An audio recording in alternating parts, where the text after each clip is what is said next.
Hi, I'm Sharella. This is I Choose You, the good choices we make in a lasting marriage. This first class, I Choose You, is a 12-part class in a series called the Love Zone Marriage, Strengthening Your Relationship with Self, Spouse, and God. And here is a picture of the 12 classes if you want to see everything we're going to be covering. So in this course, we'll talk about I choose God, I choose Him, meaning spouse, I choose me, I choose us, I choose why, and finally, I choose love. So I want to start out with a story of my uncle, who we will call Uncle Bear. And this uncle hunted bears. And he laughed like a bear. No matter what it was you said, it made you feel special. So Uncle Bear had 6 kids from about 6 in about 10-year span. And he was married to Aunt, who we'll call Grumble. Aunt Grumble was kind of a negative person and liked to grumble. So Uncle Bear would come to our house, and it was so fun because he would play a game with us where he'd sit on the couch, and then all of us kids would try to get away from him. We'd play keep away and run away, and then as soon as he caught us, there was 3 options. 1, he would tickle us. 2, he would kiss us. And 3, he would spank us on the bum. So usually we just chose that first option of being tickled, and then we'd run away and get caught again. Don't know why we would do that, but we did, and it was really fun. So that was 3 choices. Well, then along came new Aunt Angel, and Aunt Grumble and Uncle Bear got a divorce, which meant that we didn't see very much more of them. And we didn't have the option to play 3 choices and play with the 6 kid cousins so much as we once did. I have to tell you, new Aunt Angel was a really great lady. She was like an angel. She was fabulous. I could see every reason why Uncle Bear would want to marry her. But I asked my parents, why? Why did they divorce? And my mom's answer was, Aunt Grumble was really negative. Negative? Negative is grounds for divorce. This did not sit well with me and has not sat well with me through the years. So I've studied it out and thought about it, and this course will talk more about this. But in a marriage, you do have 3 choices yourself. You can stay and hate it, you can stay and like it, or you can leave it. If you stay and hate it, there's like the 40% divorce rate of people, and marriages are still unhappy. We stay married, we don't stay married, we're still unhappy. If you stay and like it, this takes effort and marital maturity to make it work. But a large percentage of those who don't divorce and work on it are happy later. The third choice is to leave it. And there's a large percentage who divorce again after being divorced once, so it's not exactly a solution. So some of the implications of leaving is that, well, it's cheaper to keep her, right? There's missed opportunities for personal growth, and you still have similar issues in the next marriage, like I just mentioned. So leave it is not always the best option, though I will also say there are worse things than divorce, of course. So in 3 choices with staying, because you are here now and because you care about your marriage, I assume that your hope is to stay. So there are 3 choices for staying, according to David Schnarch. He says there's the submit and dominate relationship. So this is where you have a half a person, the submitter who just does whatever the dominator wants, to the dominator who is like 1.5 people's worth. There is the withdraw, pursue relationship where one runs and one chases after them, pursuing them. I call this the half to half relationship because they're really not themselves. And then the third choice is differentiate. This is where 2 whole people come together. Where do you think your marriage falls in these 3 relationship styles? Submit, dominate is the first. 2nd, withdraw, pursue. Or 3, differentiate. And we will be talking about differentiating more so you can understand that better. What does your hunch say? Well, we will talk more about all of this, and so I'm excited to get going in our first course, which will be I Choose God First. So I'll see you then. Section 1. I choose God first. So this is our first choice, choosing God. Choosing each other requires choosing God first. The two great commandments are, thou shalt love the Lord thy God with all thy heart and with all thy soul and with all thy mind. This is the first and great commandment. And the second is like unto it, thou shalt love thy neighbor as thyself. This is in Matthew chapter 22. And for our intents and purposes today, our neighbor is our spouse. So loving your neighbor as loving your spouse as yourself is meaning to the same degree, and as is while you are doing it for yourself. So in those scenarios that I gave in the introduction about the three choices, if you are submitting and withdrawing and dominating and that kind of thing, you are not doing it to the same degree or while you're doing it to yourself. And that's what I'd like to talk about. So if you love your spouse more than yourself, it's going to look like this, with this bigger heart. The spouse has the domination in your marriage. If you love yourself more, then your spouse is going to be this little heart and not getting as much attention. If you come together as a complement to each other, this is you and me, then this is loving your spouse as yourself. So neither is the man without the woman, neither the woman without the man in the Lord, right? You read that in 1 Corinthians. So this is what this looks like when we come together and we are equal, then we love our spouse as ourself, or others, however you might want to look at it. So then when we add God, then we love him first and we love him most. We come to this sweet spot where the purple heart is, and this is where the love zone balance is right here where this purple heart is, where God is first and you are loving your spouse as yourself. So the most resilient marriages hold God as foundational to their marital success. So when I choose you, God sanctifies it. When God no longer sanctifies it, you no longer choose each other. And this is when divorce happens, right? And there are worse things than divorce. So I'm not saying that you should never consider divorce. So including God and incorporating a system of checks and balances. As long as it balances, no matter the stumbling blocks and troubles, he'll help you make it work. I like to think of God like a trapeze artist. I cringed as I watched the 10 o'clock news story of a trapeze act Mary and Tice duo transcend on America's Got Talent. The guy dropped his wife from maybe 20 feet high. Their hands fumbled among a puff of white powder as he grabbed for her, and down she went. She stood a little shaken, but was fortunately still in one piece. Talk about limber. I loved the trapeze scene on The Greatest Showman, where Zendaya and Zac Efron sing Rewrite the Stars. Now, admittedly, she was the one dropping him, but they both played great parts in that romantic scene. In a marriage marred by our weaknesses, let's face it, we're going to drop each other repeatedly, and sometimes it really hurts. But we get up again and ask for a retry, assuming you're both willing to retry. So let's shift this dynamic from, say, a husband hanging on to his wife to the Lord hanging on to his investment, you. After all, not all trapeze duos are married or singing romantic songs to each other, but of course it makes for a great story. You may feel that you're dangling in midair, about to be dropped 20 feet to the ground, feeling gut-punched and winded. But the awesome, wonderful part about being suspended from the hands of a loving God is that he is never going to drop you, ever. He is your support. You can't do it without him. He helps you to shine, to look good. Seriously, how many of us are looking at the guy in the duo? It's the shining woman, right? So naturally, he's also not the one noticed for all his strength. Much like God isn't noticeable to those who are on the lookout. In fact, we probably take advantage of him, just assuming he'll be there. We have to choose to hang on to him because it's so easy to simply let go. As they say, either you're moving towards him or away from him. Hanging on to God has worked wonders in my life.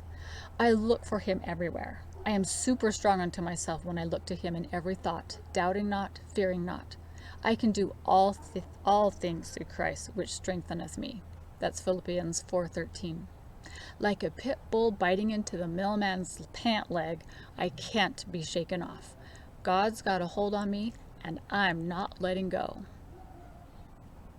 So, what is the balance for you?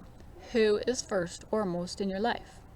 Sometimes it's hard to tell, so let me read through some lists here. So this means that you're putting your spouse first, okay? You always defer to your spouse's wishes, demands, and opinions. Your spouse does all the talking in social situations.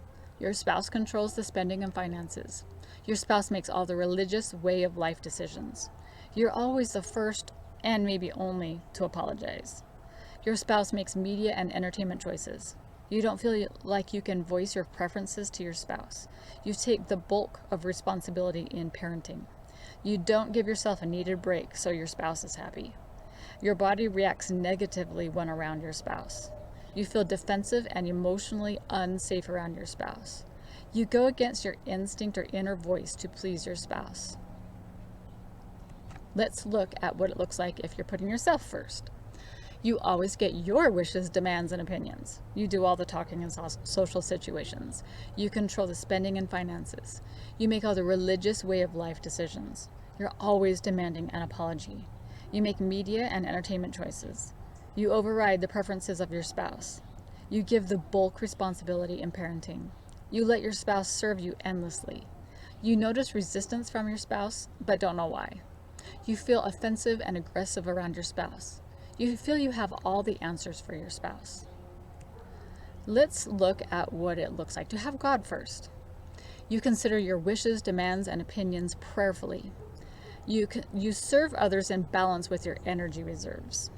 You are cautious yet abundant in your spending and finances. You center God in your religious way of life decisions. Your eye is single to God's glory, sometimes despite spouse. You may override your spouse's preferences if God directs it. You may recognize God's hand in the responsibility of parenting, or that I should say, you recognize his hand. You notice reactions of spouse, but honor God's direction more. You give and take openly in your conversations. You feel compassion and curiosity around spouse, but you still may not do what they want if you feel prayerfully different. You understand your spouse has just as much access to God's inspiration as you do. So again, who would you say now is first or foremost in your life? This can be hard to detect. I like to think of God's love like a symphony. What if a music score had a continuous string of the exact same notes? There really aren't a whole lot of options on the musical staff, but when notes are judiciously arranged, they amazingly can create a symphony, a masterpiece. God created each of us a masterpiece out of not many notes. We have our basic outline, 2 legs, 10 fingers, a brain, yet we're quite different. With that difference comes the gift of agency to choose exactly what we'll do with our legs and 10 fingers and brain. That being said, not all of us choose to do what our Creator would hope. Yet God's desire for us is that we can be like him. How does God love us so much? Isaiah asks, can a woman forget her sucking child? It's absurd to think God would ever forget us. He has created your very existence. Sri Chinmoy says, it's like a gardener who has created a garden with many beautiful flowers. If a flower says, no, he does not love me, is that not ridiculous? The very fact that the gardener has planted and cultivated the flowers and brought you into his creation, is this not his love? His love is unlimited in every way. It is like the sun. The sun is for everybody. Everybody can use the sunlight.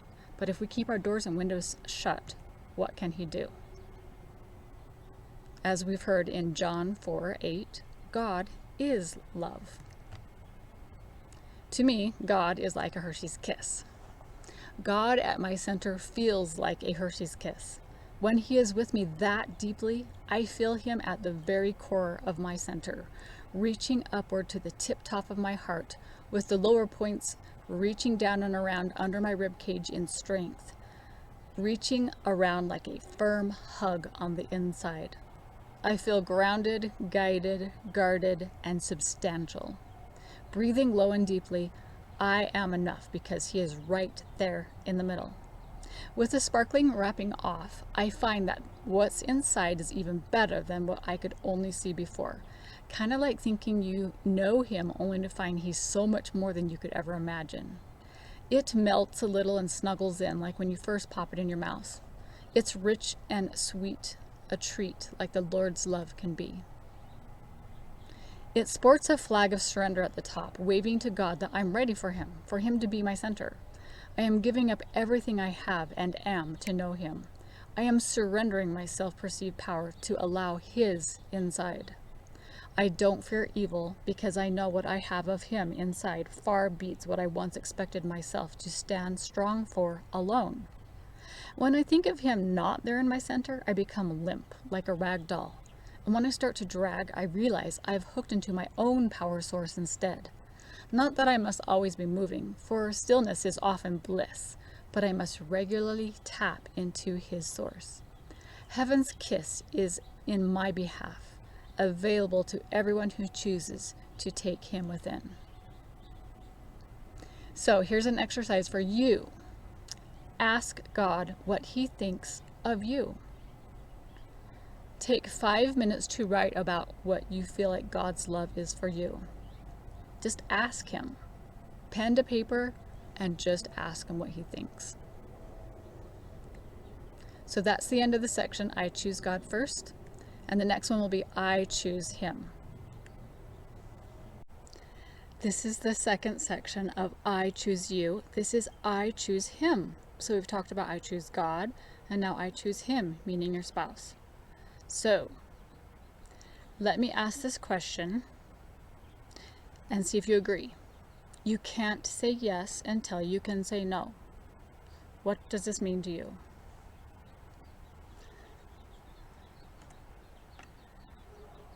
So I felt like I had no choice, despite what professionals in religion would tell me that I always had a choice. I'd had defensive/safety/unopenness issues that told me otherwise.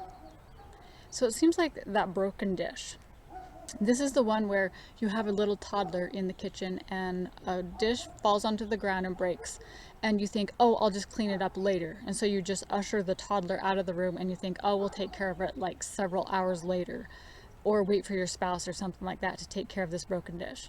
And so then you miss out on lunch and you don't use the kitchen like you normally would have because of that broken dish. Well, if you had just cleaned up the broken dish, you could keep going. And so you say, you know what?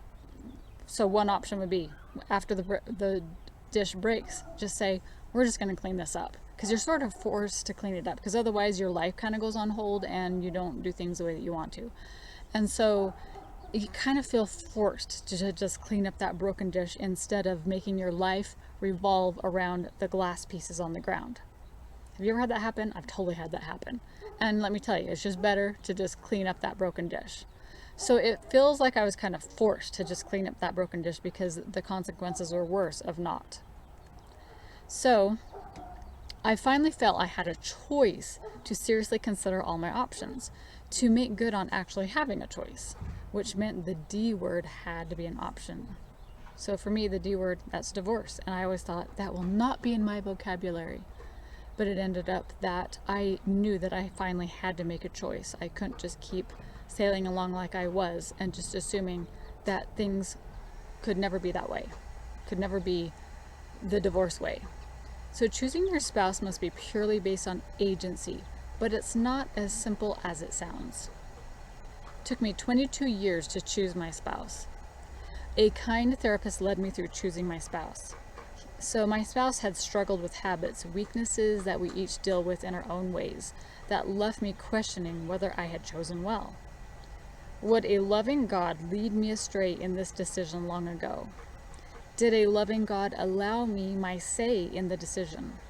If it wasn't right, wouldn't a loving God sway me differently? Would a loving God allow me a different answer 22 years later? Does a loving God want both our happiness in marriage? Would God still love me no matter what choice I made after 22 years?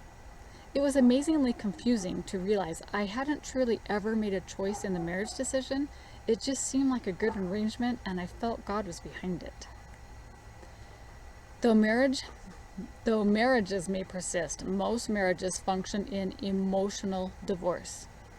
I have a mentor and expert that I visited who had had a stress management practice for 40 years, and he says that 95% of the people who walk through his door are unhappy. And he's not just a mentor for marriage, he is about stress management at work, like on the job. So he's seeing all sorts of people, and he says 95% of those couples are unhappy. So I loved running upon this concept in several places, and I'll explain it to you now. This is what I name the footpath in marriage, and we have the 5 F's. 1 is fresh, 2 is floored, 3 is functional, 4 is friends, and 5 is flourishing. These are the steps that we take in a marriage from the beginning to the end. So the fresh stage, you are in enchantment, and you just love each other, and you just can see no wrong in them. And in this stage, you'll see the little dots, little pink dots down there. This is enmeshed. You're in each other's space, and you just don't care. And then you drop down to the floored stage. This is the power struggle. And how many of us get stuck in the power struggle? I realize that we are stuck in this power struggle and have cycled back to it again in different stages in our life. And this one, if you look at the little dots, this is conflicted. You're on top of each other. You're just, it's a fight. You're on top. So the third, functional, is the committed stage. And I know I've wafted in and out of this stage as well. And this is kind of an unequal place. You say, I'm going to do it no matter what, no matter what's happening, I'm here. And you live in that little pink, the 2 pink dots of unequalness. Then in the friends stage, this is the upswing. This is the funner part. And it's fairsy squaresy. So you have these 2 little dots that are fairly divided apart. And then the last one that is so hard to come to is flourishing and blooming. And aren't things just right when you're in a hot tub? And this one, the little pink dots are attentive. And this is, you're not overcrowding each other. You're not too spaced apart. You are just right in your closeness in marriage. And that's a rather difficult place to be, but it can happen. So let's go through these steps and the various parts that describe them. In the fresh step, your happiness idea is, you make me happy. The agreement is, I'll make you happy if you'll make me happy. And the description is euphoria, best foot forward, differences minimized, and idealized expectations. This is by Roger Allen, this portion of this that I found so intriguing. The second stage, floored, the happiness idea is, it's your fault I'm not happy. Have you been there? The agreement is, I'll get you before you get me. This is the active agreement. But the passive agreement is, don't hurt me. The description is disappointment, blame, differences, unrealistic expectations. The third section or step is functional. And the happiness idea is, I could be happy if you were different or you would change. And the agreement is, I won't upset you if you won't upset me. The description is resignation, obligation, differences smoothed over, unfulfilled expectations. The fourth stage, or the friends, happiness idea is, I am responsible to make myself happy. And I definitely feel myself when I'm in this stage. And the agreement is, I'll be fair with you if you'll be fair with me. And the description is owning needs and wants, letting go of control, individuality respected, fun times together. So it can be a really good time. And then finally, that last one, flourishing. The happiness idea is, happiness comes from giving to and supporting you. The agreement is, I accept you unconditionally. The description is enchantment, joy, aliveness, differences valued, no expectations, happiness and serving. So you can definitely go back and forth in these stages, and you probably have. But of course, the most fun place to be is at flourishing. So let's talk about 6 steps to a mature marriage. 1, stop blaming and shaming. Take accountability for your stuff. Don't say, he made me do it.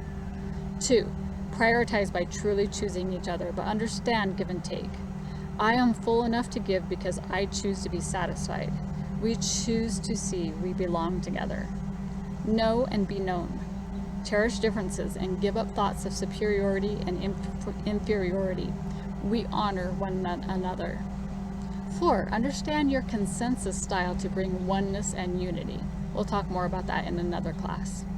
5, we accept the constant movement of tides. That change is inevitable, and we create space to bridge the two.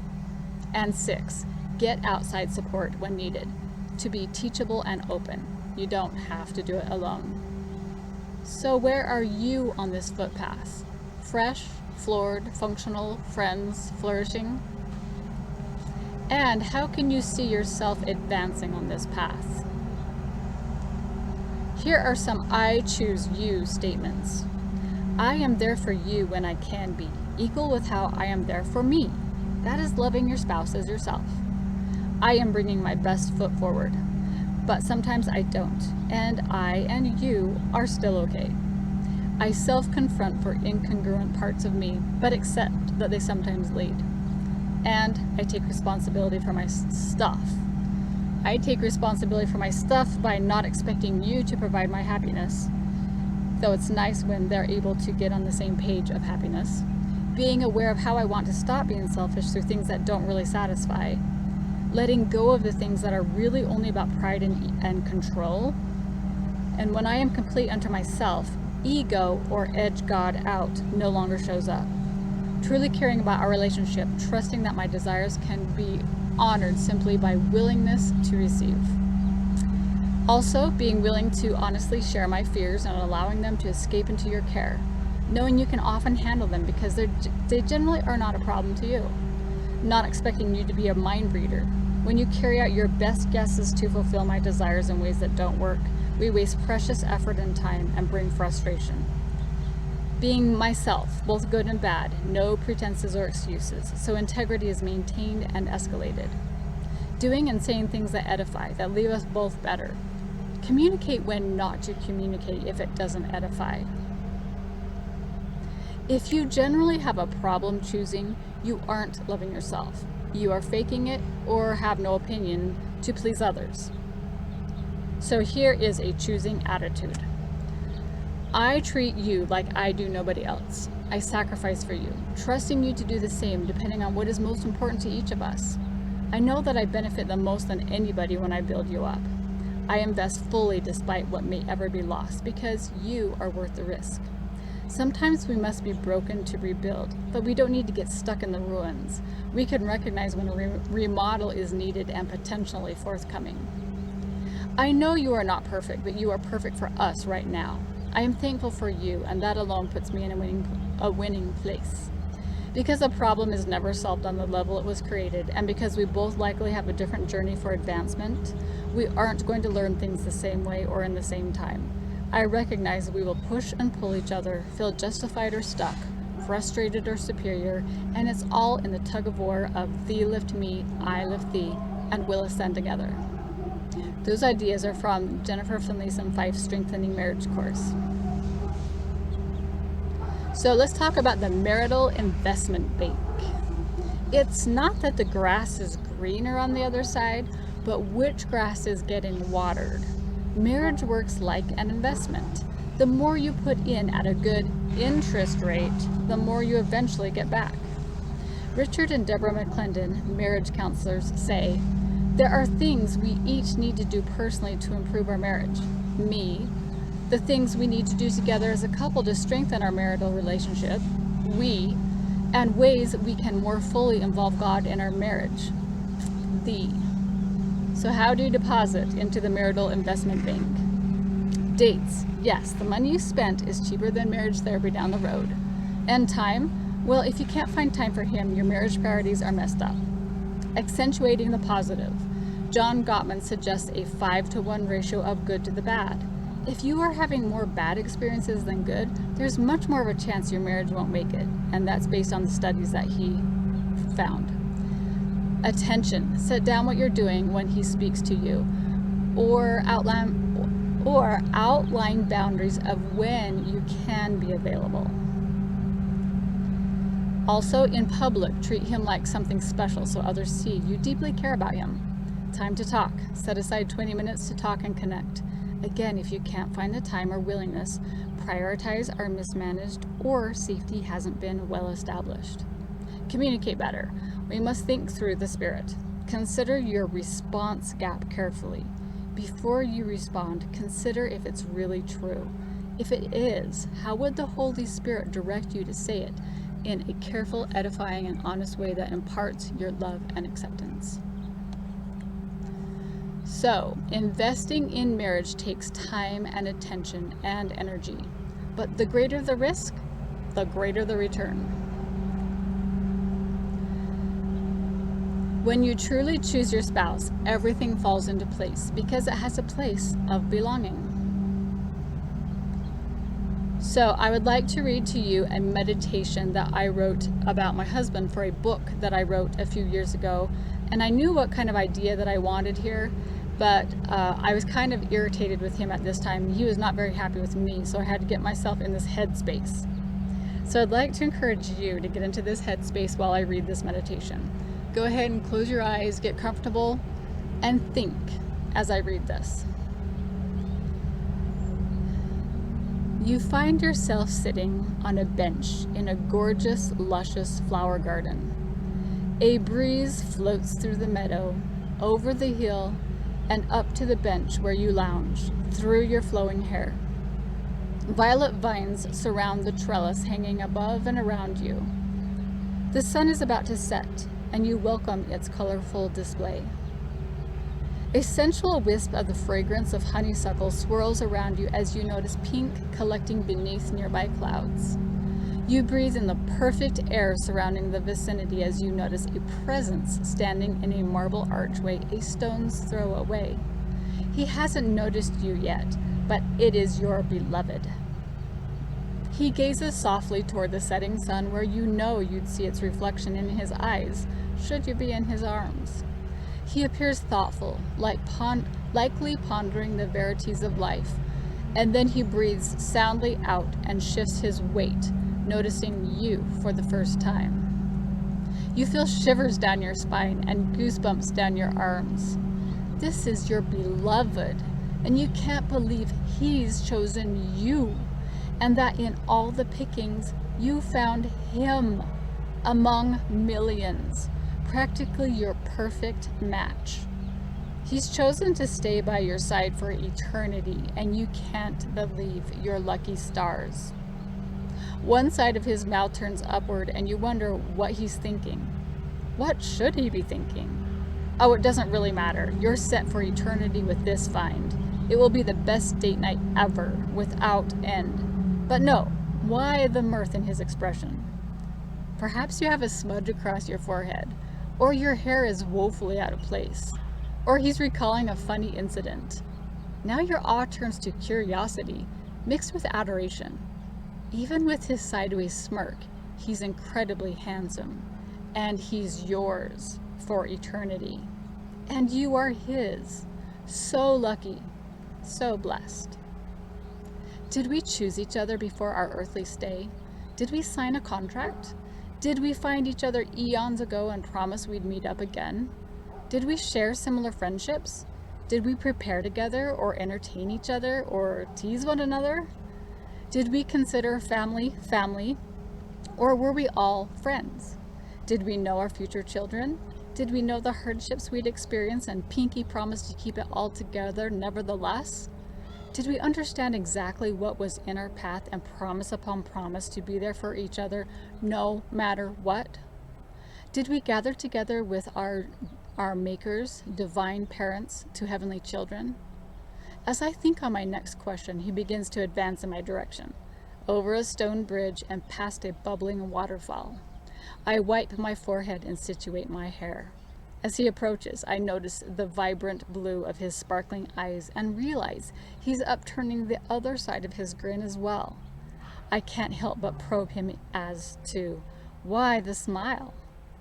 He chuckles for a beat and then satiates my wonder. I was just thinking how I can't believe I have you for all eternity. Marriage, the things most difficult to become the things most rewarding. So I'd like you to try this writing assignment.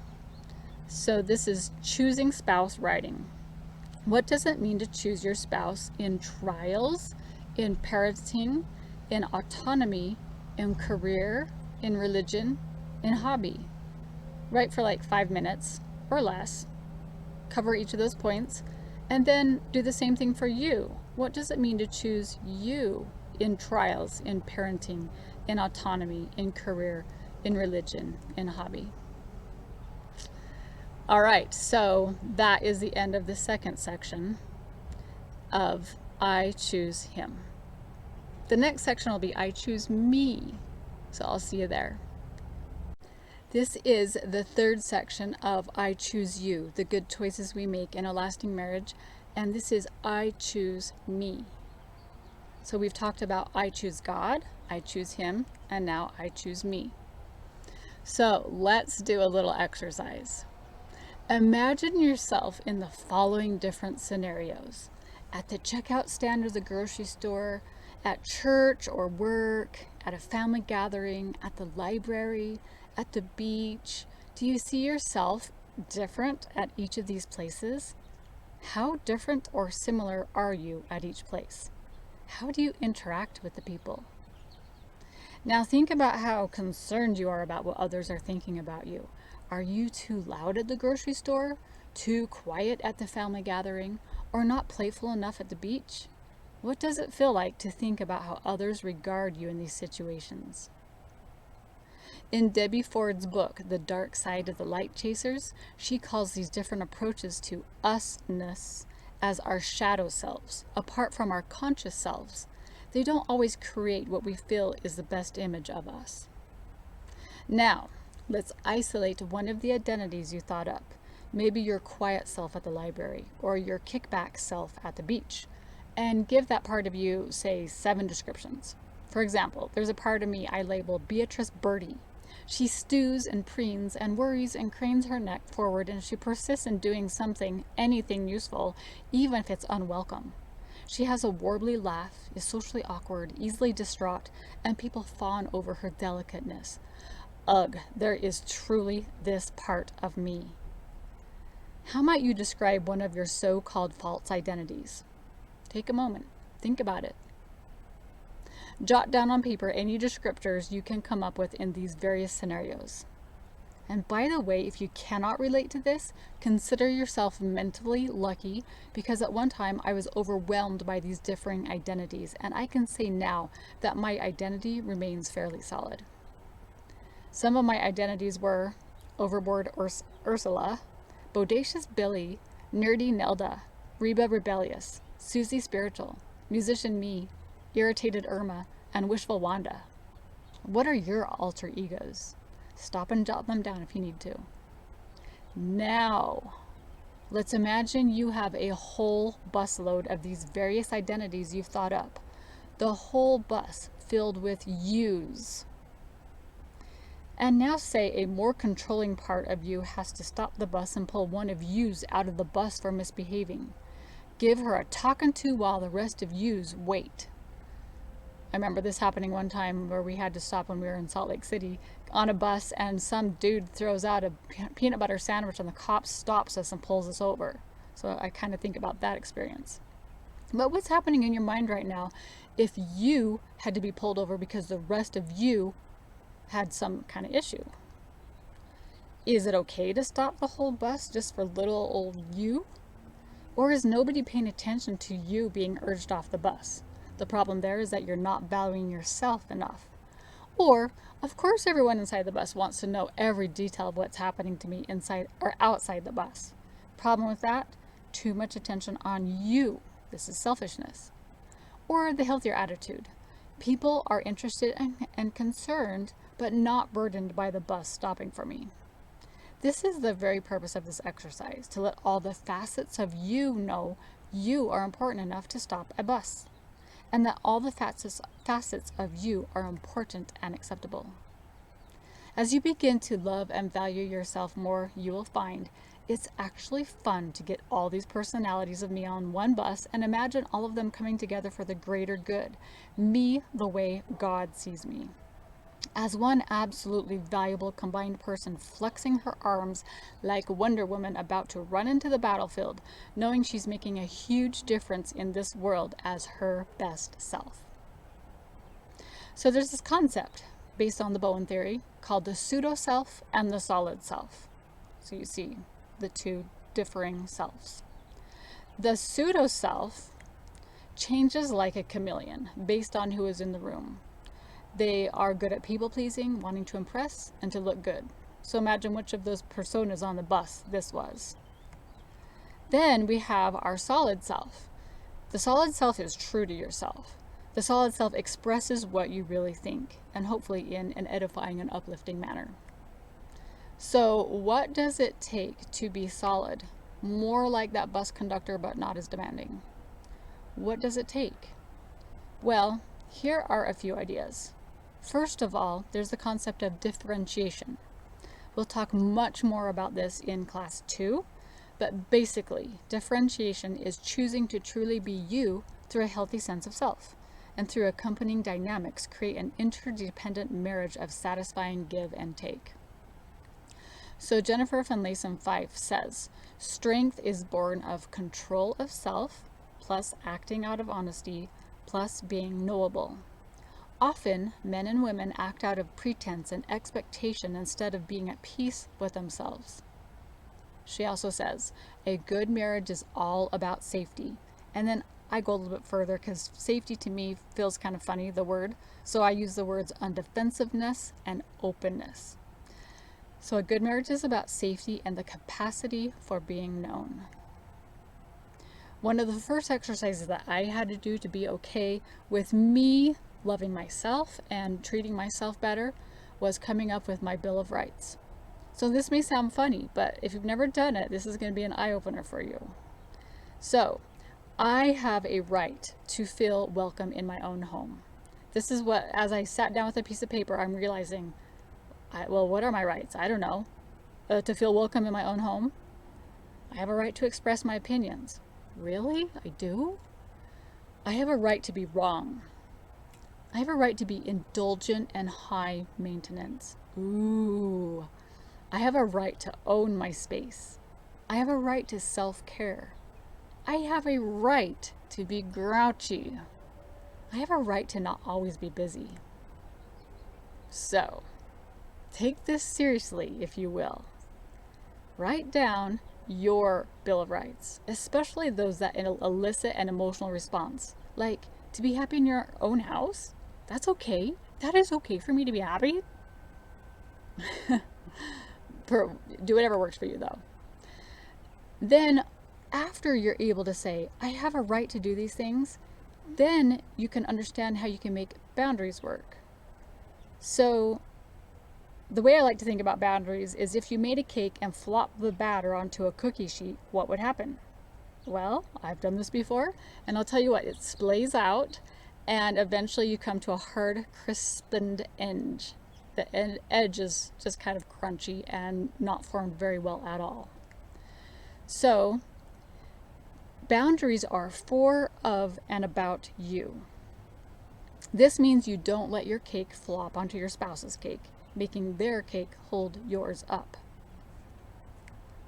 And I will talk a lot more about boundaries in class 6, but I just have to put it out there that if you can put out a boundary for the things that you think that you need based on your Bill of Rights, then you're able to give yourself the self-care that you need to be loving of yourself. So, and I've got a great formula that I will share in class 6. So don't forget that. That's about boundaries and very helpful.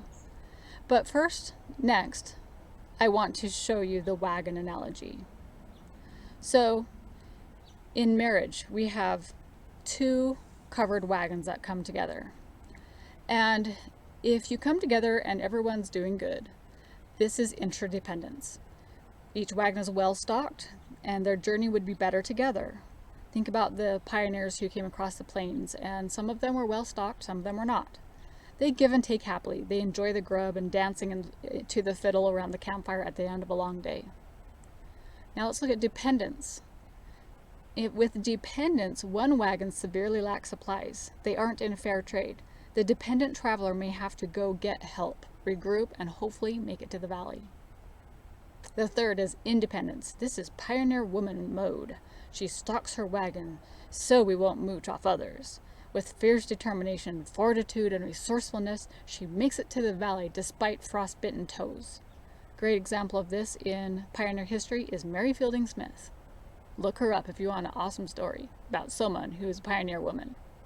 And then the last is codependence. And this term codependence is kind of passé now, but basically if you hear about codependence, in this scenario we're going to say two covered wagons are meeting up and neither wagon knows what's inside the other one, but they hope it's good because each doesn't have enough. They limp along leaning on each other. When one is removed, they both fall. They simply can't make it to the valley without further support. So this is this dependence and codependence and interdependence is based around boundaries because you're able to say what you need and then have the self-care that you need without having to be propped up by the other. And it also helps you be able to set your self-care by saying, I am going to stand alone and not lean on someone else for my happiness. This will be my happiness alone. So here's an interesting quote from Maurice Harker of Life Changing Services. He said, if you think boundaries are silly and unnecessary, put one out there to see what happens. If your spouse rebels and pushes your boundaries, you needed it. If he says, sure, I can allow that because I love you and I want your best, then boundaries are silly and unnecessary. When it feels awkward and uncomfortable to create and maintain boundaries for your own protection, you are probably doing it right. It's going to be uncomfortable. And you wouldn't need to do it if the other person was truly functioning like a friend. This is about reclaiming you. These boundaries are for you getting the self-care that you need to be a whole, complete person yourself. Also, another way that you choose yourself is by stopping the blame-shame game. Blame meaning someone else is at fault for this, shame, I am at fault for this. It just doesn't build either of you up to be playing the blame-shame game. I know, it's easier said than done, right? I like this quote by Roger Allen. This is about just being okay with yourself no matter what. So it's called I'm Not Okay, and That Is Okay. If you could really accept that you weren't okay, you could stop proving that you were okay. And if you could stop proving that you were okay, you could get it that it's okay to not be okay. And if you could get it that it's okay to not be okay, you could get it that you're okay just the way you are. You're okay. Okay? So that's about accepting yourself. Just being okay with the way you are. Don't blame, don't shame. Just accept how you are and move on with life. And I also have to say, though, that you are greater than rubies. Everyone's greater than rubies. In Proverbs 31:10, we hear, who can find a virtuous woman, for her price is far above rubies. I once asked my teen daughter, if I had a pile of rubies on one side and you on the other, which one would be more valuable? She knew rubies were special because I had given her a ring belonging to my mother that her boyfriend had given her ages ago, and emphasized the care she must take for the heirloom ring. So my daughter thought for a moment and concluded she would be more valuable. Yay! I further explained, in God's eyes, seeing as we are only one spiritual generation away from godhood, we are fabulously valuable to Him. She turned to me in awe and asked, 1 generation? Yes, indeed. I could feel the spirit of her understanding dawn of her intrinsic worth. Loving yourself equal to loving others is a cause greater than your own, which brings you love and abundance of joy. So giving of yourself is loving yourself because you are then receiving joy. It doesn't take much to keep you on your side of the love line because you'll already be approaching the level of God's love. So true confidence comes from self-love, which is really loving God. When you know you are truly His divine offspring, you have a solid confidence, knowing you are like Him. When you truly know you love God, you truly love yourself. So, I'd like to read this thing called Yoked in Your Wills and see if you've ever felt this tug of war before. I am enough. Until I really need Him. Then I'm back to being enough. Then I lean on Him wholeheartedly. Until things change for the better.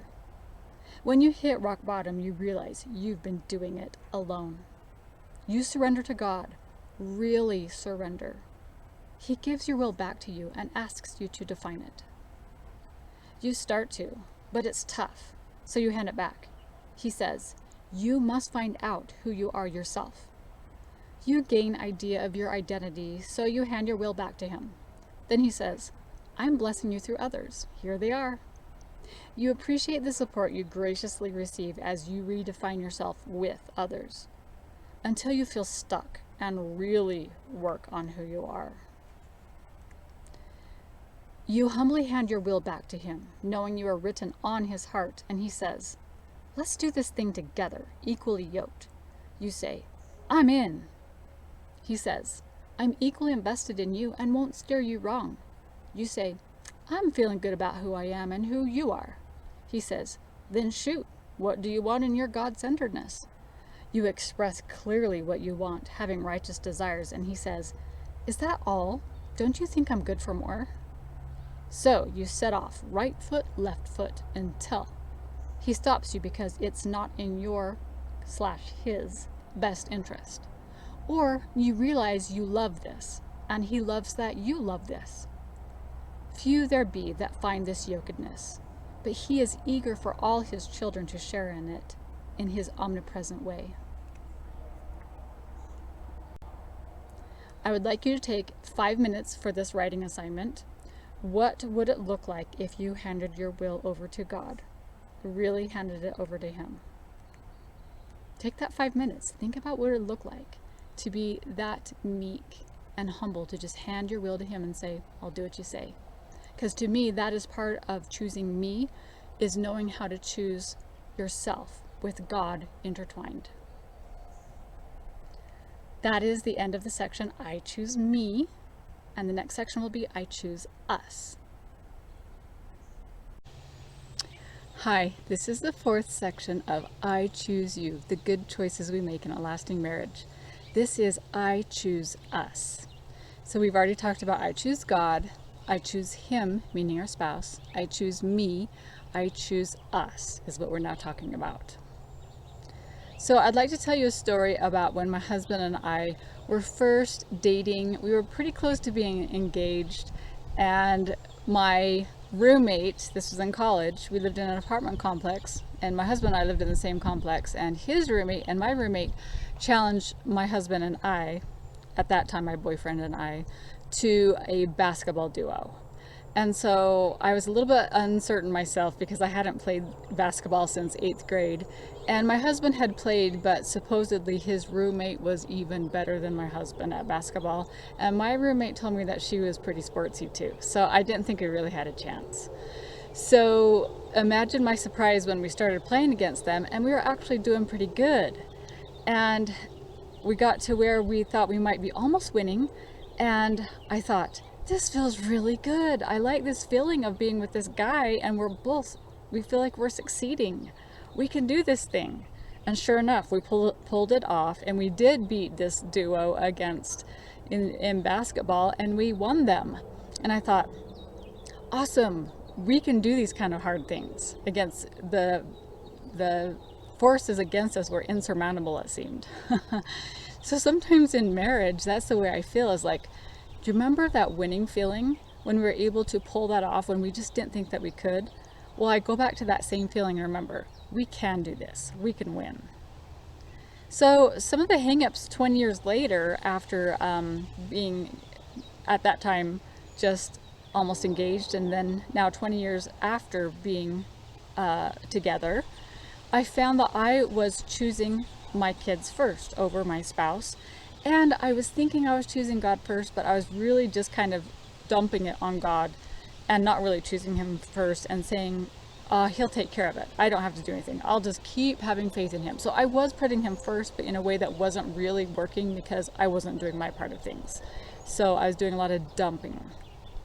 So I realized that I had to do some work on us.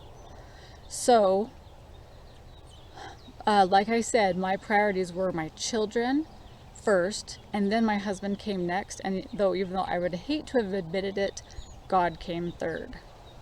So I want to tell you about 3 kind of relationships that we can find ourselves in. There's the carefree relationship. This is fun and careless, and all the efforts are to this end, fun. There's the careful relationship. This is where we have safety and security and comfort as the goal. But the problem here is that the other spouse has to become the answer to unmet needs they didn't create and don't even know how to solve. The 3rd kind of relationship is the caring marriage. This is a marriage of personal growth and development that creates a promising, lasting relationship thanks to each other. In a caring marriage, they grow together because the couple has a bigger capacity to love, because you work on yourself to target your own disowned relational baggage and open the couple to receiving more of each other. Those 3 kinds of relationships were penned and coined by Jason Gaddis, love expert. I'd like to introduce you, if you haven't already seen this, to the relationship grid. And this threw a whole lot of perspective and light onto what I was doing in my part of the relationship in our marriage. So if you look, you'll see that we have 4 quadrants, and in the top 2 quadrants, we have grandiosity. This is one up, being better than the other person.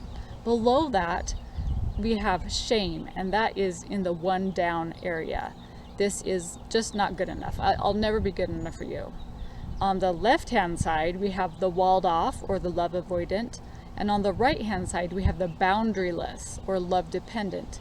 And then the happy place in the middle, where we have that caring relationship, is flourishing. So we have flourish in the middle.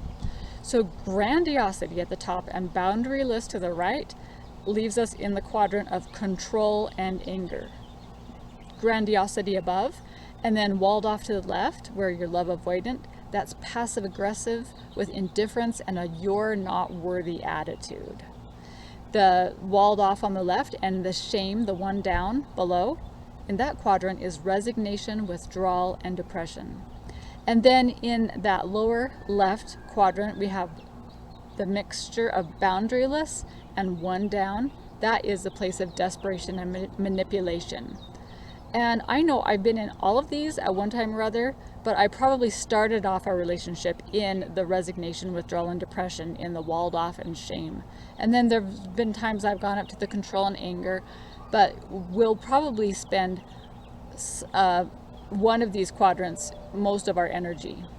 And we're probably not in the same quadrant as one another, just because oftentimes we're just different in how we are in a relationship. So the 1 up is the entitled taker. They are the hiders. The 1 down is the victim. You owe me. The walled off is avoiding. I'm better than you. The boundaryless is enmeshed and in the thoughts of the spouse. So they're just always in a place where is not the healthiest place for them to be in their mind. And I was totally this way, where I was totally in my husband's thoughts, and it did not serve me. The goal is to be honest and opened, not enmeshed and entitled. So as you look at this grid, where are you most often? It's kind of interesting to think of where you might be and why it explains why you do what you do. Then the next question, where is your spouse? That might even be easier to see than yourself. Where does your spouse hang out on this relationship grid? So let's talk about strategies for a flourishing relationship. And in a nutshell, it's do the opposite of wherever you are on the grid, do the opposite so you can get more into a central place. So 1, come out of shame and grandiosity to a place of healthy self-esteem. 2, if you're boundaryless, establish or reset your boundaries and remember that you are enough and you do matter. 3, if you are walled off, express your feelings and ask for what you need. And I know that is way easier said than done, and that takes a lot of work to be able to be okay and feel safe enough to express yourself. 4 is to respond with generosity.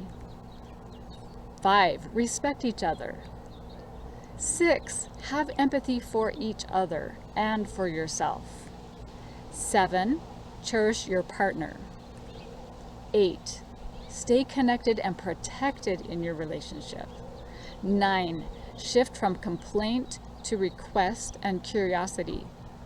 Don't those latter 2 sound better than complaining? And 10, speak out with love and moderation. Again, sometimes easier said than done. Finally, the 11th point, be honest about your vulnerabilities. And I don't love the word vulnerabilities, though everyone talks about it. I like the word open. To me, open seems more empowered and strong in yourself. Here's something to ponder. For one up, or the unhealthy pride, seek humility. For one down, or the woe is me, seek meekness, which is being teachable, willing to do something different. Be willing to let them really matter to you, even if it's not reciprocated the way you like. It's more about the investment than the approval. So as you think about that grid, stop being so concerned about the other person and where they are on the grid, and be more concerned about yourself and how you are investing in them also being happy. Of course, love your neighbor or your spouse as yourself. You want both of you to be happy, but see where you are on the grid and why you're doing what you're doing. A woman doesn't want to be stronger than a man unless she's weak too and wants to control him. Weak people control other people than themselves. So choosing versus controlling. Instead of truly choosing, we often go to controlling. I know I went to that quadrant myself just because it's a safer place to be. People want control over choosing and being chosen. It's our primitive brain's job to keep us safe, which it thinks control will accomplish. How do you know that you're being over-controlling? And I can identify with all these. Exhaustion, identity issues, comparison, frustration, lack of hope. So you might think, well, what's on the other side of control? Well, it might just be kind of throwing your hands up and quitting, right? But in the middle of control and quitting is surrender, which means you still have a part of it. You have the part that you can do yourself. You relinquish control beyond your own. Accountability for controlling means you manage your sense of self, not the others. Otherwise, the wife overfunctions to regulate her husband's control over her to gain a sense of control. And some of these ideas that are about the control and the relationship grid I've got from Jennifer Finlayson-Fife, who is a sex therapist. So some of the things that we can do to get that sense of self that's more healthy and more empowered, have boundaries and self-care. Know your worth and value. Your worth is different than being worthy. Worth is absolute and unending. Worthy is based upon your righteousness, following the commandments, loving God and your neighbor. It's nice to know that distinction. Loving yourself like your spouse. Uniqueness and character is good. Present-mindedness. Self-soothing and self-compassion. Knowing what others think of you is their business, not yours. Rising above inevitable failures and seeing how they refine you. Contributing to a cause greater than your own. These are some of the ways that we can establish a sense of self that helps us to be more healthy. So now let me show you my imbalanced love scale. Here's how I used to place my priorities in my life. Kids got 20%. This is out of 100. And this is my my relationship donut chart. Not a pie chart, it's a donut chart. So kids got the 20%. Housework, 17%. Spouse, 17%. God, 14%. Church assignment, 11%. My job, 10%. Me, a dismal 7%. Just putting everything else above me, not refilling my cup. And then at 4%, talents and hobbies. So let me show you what it changed to.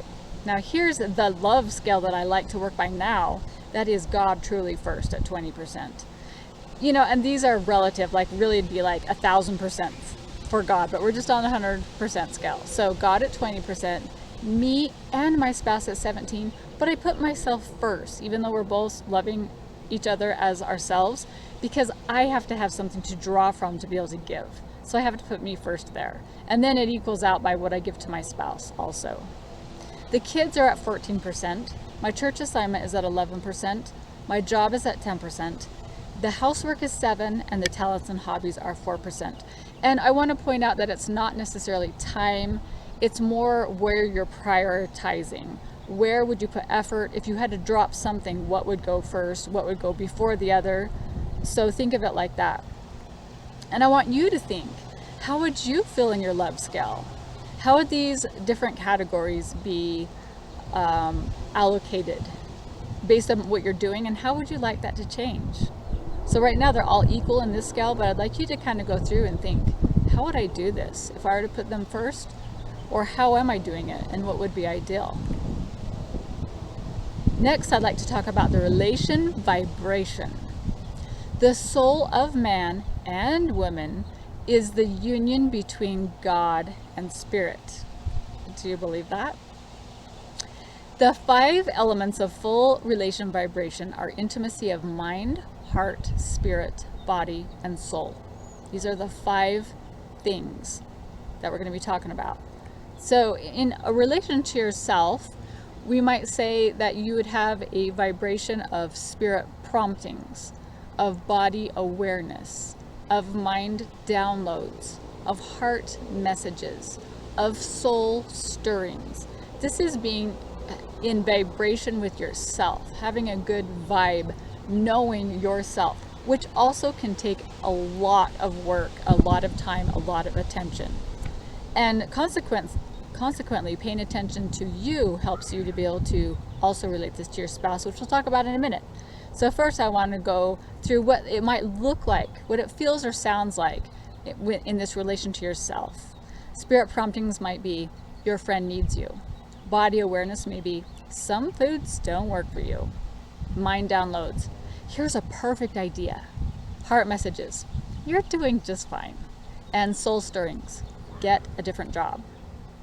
So let me explain this vibration a little better. And now we're going to relate this to our spouse. Let's say you have radio waves or a Wi-Fi signal that go through the air and you can't see it and you don't really know it's there. It's present and productive until interrupted or not accessed. It must be tuned into. This might sound like something's not right, or something's very right, or it's knowing without knowing why. It's unexplained tenseness and anxiety. It's over empathizing with someone.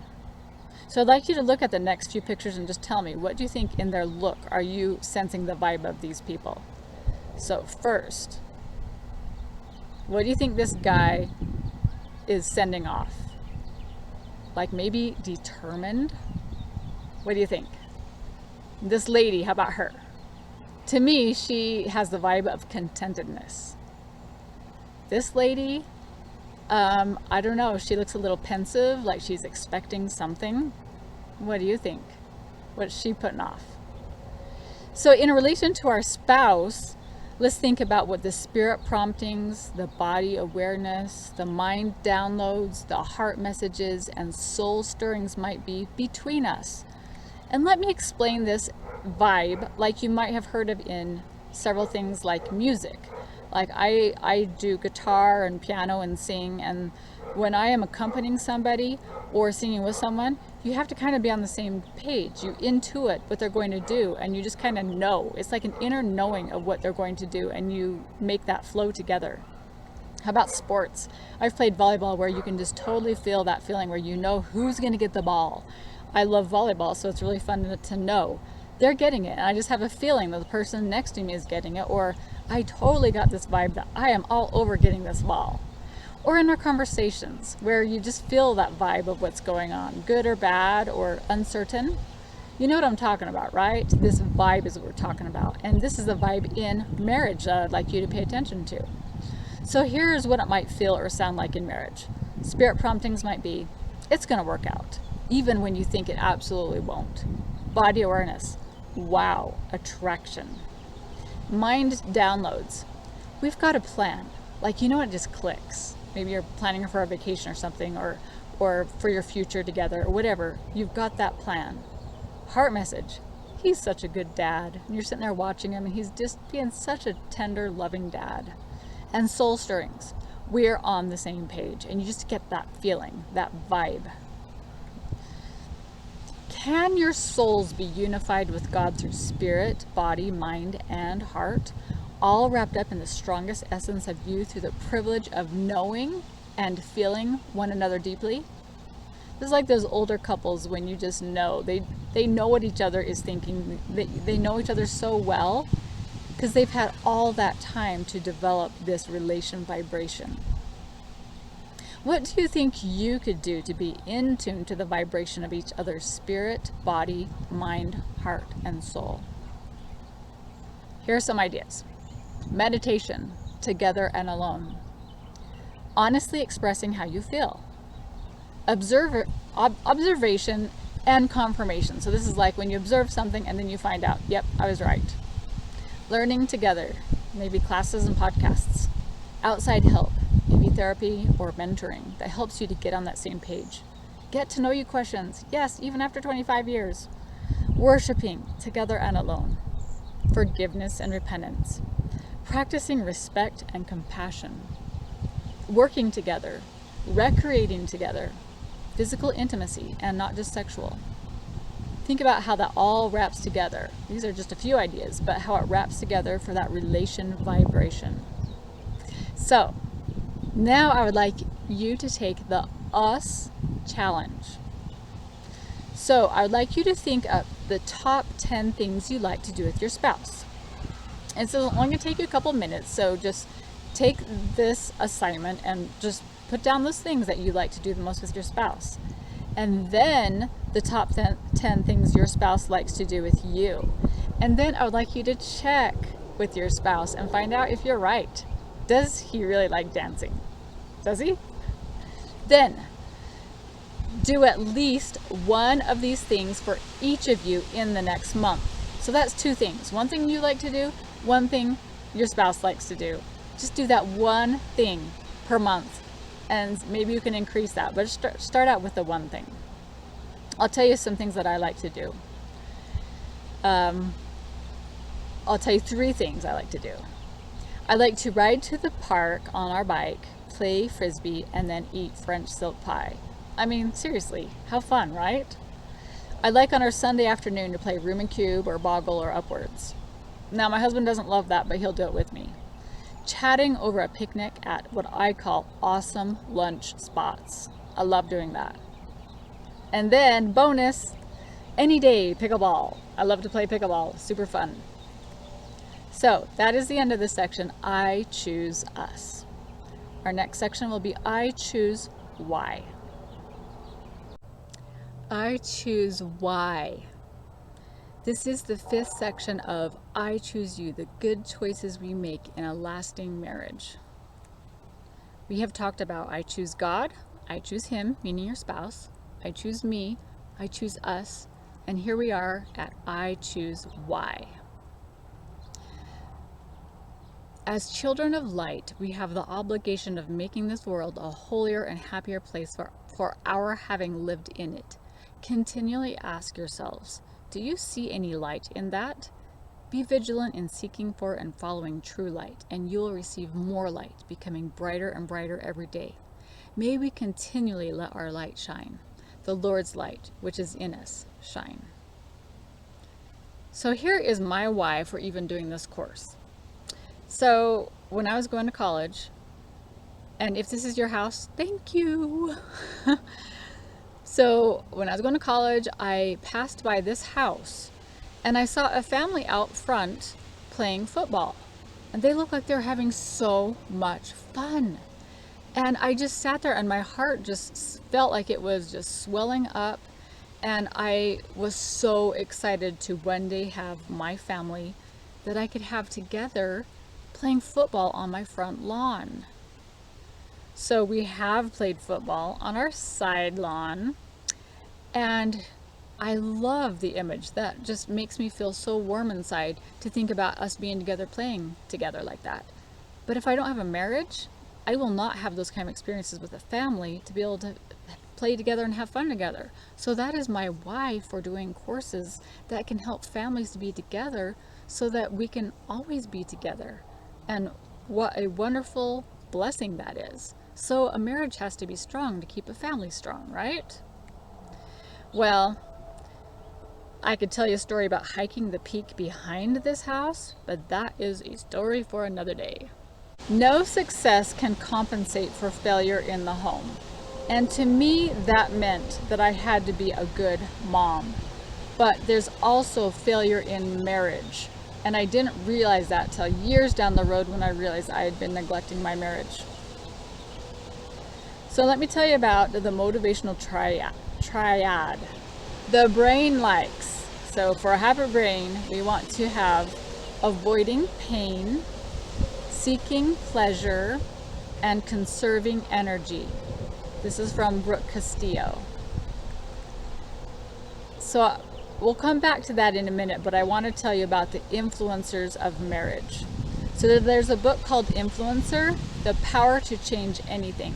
This is by Carrie Patterson, Joseph Grenny, and a few of the other authors you see there on the screen. And you can change anything if you have the right motivation, ability, and personal, social, and structural systems set up. So for personal motivation, you make the undesirable desirable. For personal ability, you surpass your limits of what you're doing now. For social motivation, you harness peer pressure so that you can make the changes. And then for social ability, you find strength in numbers. For structural motivation, you design rewards and demand accountability. And then for structural ability, you change your environment until you can make it work. So here's an outline of how you can see this put in a way that you can fill in things for yourself. So in marriage, here's an example. We're going to talk about setting up a weekly date, because there was a time when we did not have a weekly date. And here were some of the things that motivated me and some of the things that we have to do to be able to keep our weekly date going. So the personal motivation, I like to eat at a good place. That just makes me excited. Cosa Vida, I like that, fresh food. The personal ability for me is to set it in stone on the calendar when we're going to have that date. I'm not going to be doing anything else at that time. I've set it aside. The social motivation is that I talk about it at family council. Everyone knows we're going to be on our date. It's been set aside that people know where we're going to be, and my family's okay with that. The kids, they'll have taken care of the things that they need to. And then the social ability is that we can invite friends. That always makes you do something, to invite along someone else to do stuff with you. The structural motivation, for me, I love this idea of putting together a date caddy. And inside the date caddy, I stuck some plastic utensils, some bottles of water for us, a little tablecloth, some napkins, some chocolate, because we can't be, at the end of a meal without chocolate, right? And then a date book, like a book on marriage that we like to talk about on our dates. And that is structurally a way that I can just grab it and be so easy to leave out of the house and go. And then if needed, you can have an accountability buddy to be able to say, yep, we did it. There are several people in a week that I will report to and say, hey, guess what? I did my goal. So if that is something you would need, you can report to somebody and say that you did it. And then the structural ability is that sometimes you have to change the environment or whatever you're doing. And we found that lunch on Friday works better than dinner on Friday. So structurally, we are much better to do lunch than dinner. And that's what works for us.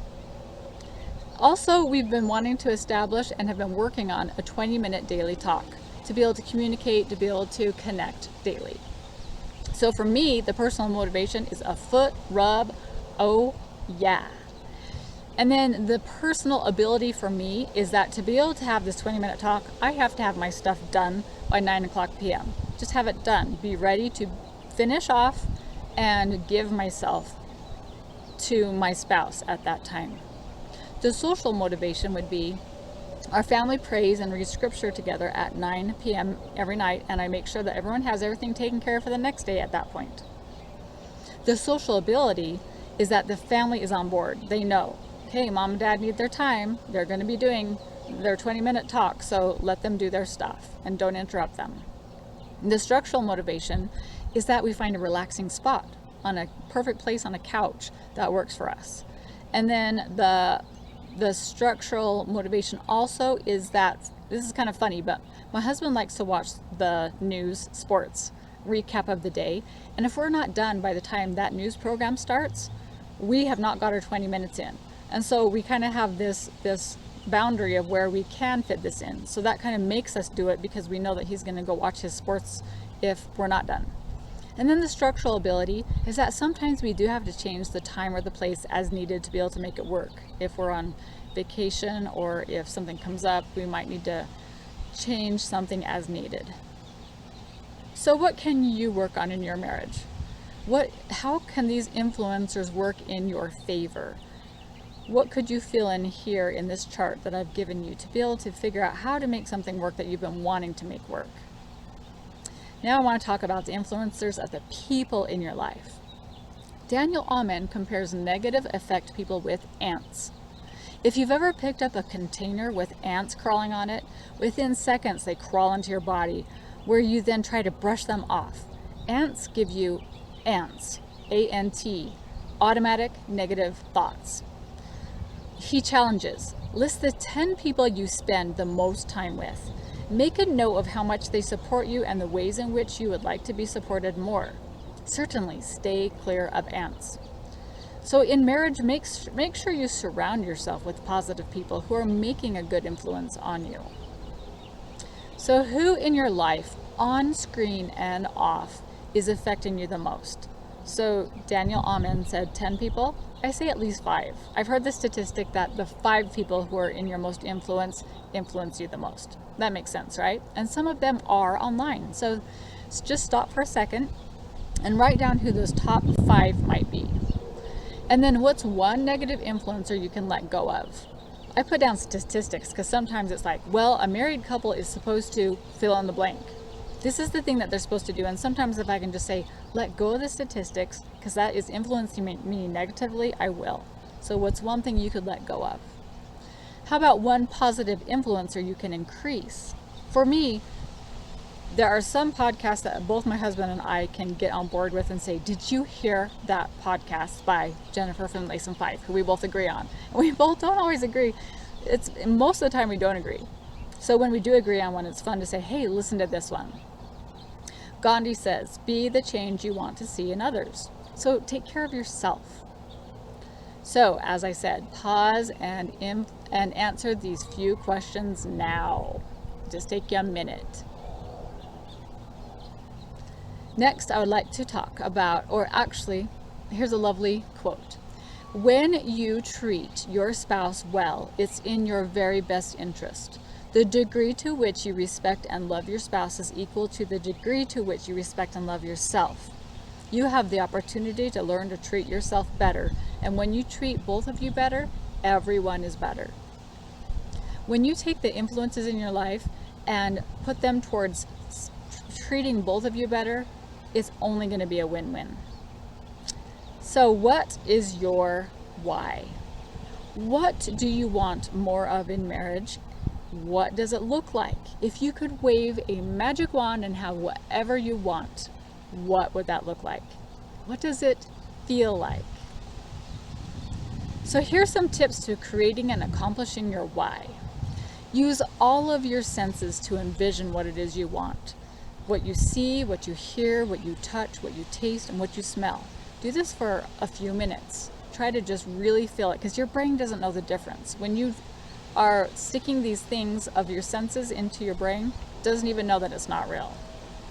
And then make it a habit 2 times a day, morning and night, to be able to think of this thing, whatever you want more of in your marriage, or in anything in life, but we're talking about marriage here. So then next we have gratitude, even for the things before we get them. I'm so grateful for this good thing in marriage. That really hasn't happened yet, but you're expecting it to. That is called faith. Next, imagine everyone living from their higher selves. Imagine you're everything in the best case scenario. What would that look like? And why not? Again, that's furthering your faith. And have faith that things happen just right. They are happening just right, even if it seems like they're not and haven't been for years. You can change that thought into saying, they are just happening just right. Nurture your why like a growing thing. Your love and your relationship is like a plant, and it does need nurturing to become something great. And now think about Indiana Jones. And this is the last crusade, where he has to go and get the goblet that has the magic serum, or maybe he dips it in water, and he comes back and he brings it to his dad who's dying. And as he looks into this ravine, this chasm that he has to cross to get to the store on the other side, he's like, I can't see where to go. But he has that focus. His dad is his focus, and he has to get to the other side of this ravine. He just steps onto that forward nothingness, and he finds that foothold underneath him that is a plank that was integrated into all the scenery behind, so we couldn't see it. He was indistractable. Are you indistractable? Where is your focus in the things that you want to change or have better? So think about the thing that you want to change or make better, and think about on the first screen what you have now. Think about it in the senses, envision it just like it is. Fairly easy because you already do have it. The next screen is see yourself doing something productive about the negative parts. So you're actually doing something, a motion or something that you're reaching for something, or you're tasting something. See yourself doing something productive about the parts you don't like. And then see yourself having the thing you want, accompanied by the feelings in as many senses as you can, to let your brain think that you actually already have it. This is the power of manifesting. To be able to just bring it into existence because you have enough faith and you've taught your brain that it's coming. So we just need to talk about the marital dream board, because this also encapsulates everything we've talked about for your why. And I got this concept from Kirk Duncan of 3 Key Elements. Here's some ideas on this screen that show you what you can put your vision board or dream board items onto your board about, and we're talking about marriage here. So in crafting our whys, the brain works in the affirmative. So don't think of a pink bus. No matter what you do, don't think about a pink bus. So you thought of a pink bus, didn't you? Because our brain works in the affirmative. So if your why is, I want to improve our marriage so we don't have contention, you're thinking about contention, right? So that doesn't work. So instead we change it to the affirmative. I want to improve our marriage so we can feel love and peace in our lives. And the brain takes in love and peace. So as you craft the marital dream board, remember to craft it in the positive. In that motivational triad, we had the brain liking avoiding pain, conserving energy, and seeking pleasure. And that's what the marital dream board is based on, is seeking pleasure. So as we remember that your brain seeks pleasure, fill in squares of your marital dream board. And I'm going to give you an example of mine. So here is what might be on my marital dream board of the things that I want to have in my marriage. So, and remember to review the dream board morning and night to remind your brain of how you are seeking pleasure in marriage. For 2 minutes in the morning, 2 minutes at night, remember all the senses. The first square, I have this lovely restaurant where you're going to go on your date. So the idea here is to have a weekly date. 2 hours, no distractions, no talk of kids. And think about what that feels like in all the senses. The second square I have here has a tennis ball. And the idea behind this is that we're going to do a sport once a week. Bikes, tennis, walking, dancing, whatever. Imagine yourself doing whatever that thing is. The third one is the 20-minute talk that I was saying that we're trying to instill better into our marriage. Take time at night just to talk about whatever, even the kids. So what does that feel like? Where are you? Like in my example, are we kicking back, doing foot rubs? What are we doing? What is the motivation? What's the feeling behind that? The next one is to plan a big trip. 1 big trip a year, no kids. And look at how cool that picture is. Doesn't that elicit the emotion of just being floating? This floating bed on the water in the sunset? Wow. That really elicits a feeling. The next is praying hands, and this represents God first, worshiping together, praying, attending spiritual places, studying God's word together as a couple. How does that feel? Doesn't that feel awesome? The next one is therapy, as needed. They're holding hands here. I mean, isn't that pretty? Therapy can be a wonderful thing. It's helped my husband and I so much. The next one, we have this beach picture. Looks awesome, doesn't it? And this is a monthly trip. Do it up good. Is your time, effort, and money worth eternity? Oh yeah. To me, it's totally worth it. The next one, you see some pencils and stuff. So maybe that doesn't elicit enough emotion for you, but it's to represent learning together, having a couples class, studying a book, taking a course, attending a seminar or retreat. What would that feel like? Think about the fun time you might have together as you go through a day taking a couples class like that. And then finally, the last thing shows 2 feet together because we're talking about regular sex. And a minimum should be scheduled for both of your happiness and connectedness. So that is what all of the meaning behind the squares are. But again, here's what my actual dream board would look like. All eliciting these really good feelings. And I review it morning and night to remind my brain of what I am seeking the pleasure in marriage about. So your assignment is to fill in your own dream board for your marriage. What would you like to see? What elicits an emotion? Find pictures, fill it in. This is a great assignment. I think you'll have a lot of fun with it. Russell Nelson says, as grateful partners look for the good in each other and sincerely pay compliments to one another, wives and husbands will strive to become the persons described in those compliments. I think that's the essence of your why, that when you see what it is that you want and you envision it in the other person and treat them that way, your why is going to become a reality and you can expect miracles. So that is the end of the section, I Choose Why, and our final and concluding section will be, I Choose Love. Hi, this is the 6th section of the class, I Choose You, the good choices we make in a lasting marriage. Now I've got my heart earrings in, I've got my love oil in my hair, I've got my red heart shirt on, so we are good to go. So we have talked about I choose God, I choose Him, I choose me, I choose us, I choose why, I choose love. So that is this class, and I want to start out by telling you about the blue whale. Did you know a human can easily stand in the heart of a blue whale? A person can even swim through the arteries of this 100-foot, 150-ton whale. That is a big heart. The heart is the strongest muscle in the body. The heart is the only muscle of the body that can't repair itself alone. The heart may beat up to 3 billion times during a person's lifespan.